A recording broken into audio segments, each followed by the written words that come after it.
Les élections européennes approchent à grands pas.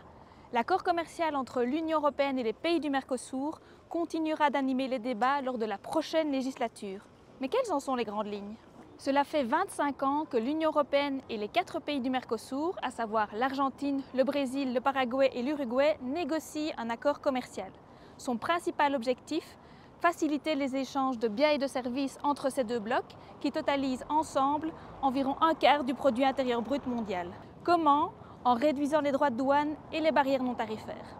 En l'état toutefois, cet accord va surtout favoriser les importations massives sur le marché européen de produits agroalimentaires venant des pays du Mercosur, en particulier du bœuf.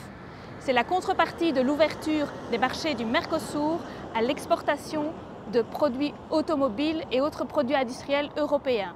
C'est pour cette raison qu'on qualifie souvent cet accord de bœuf contre voiture. Sans aucun garde-fou, cet accord va surtout renforcer les pays du Mercosur dans un rôle d'exportateur de matières premières, agricoles, énergétiques et minières.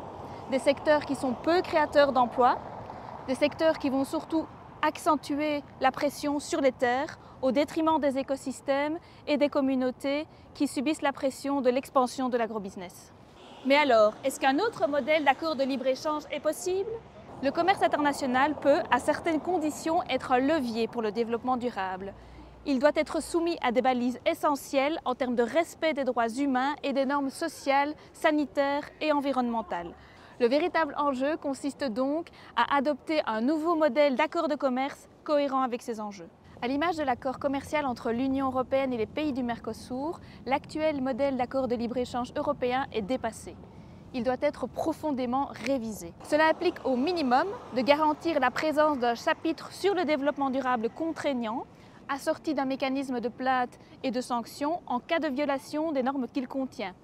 Cela implique également de garantir le respect des principes de souveraineté alimentaire, notamment via des mesures miroirs pour les produits agricoles. Cela permettra aussi de limiter la concurrence déloyale pour les agriculteurs européens.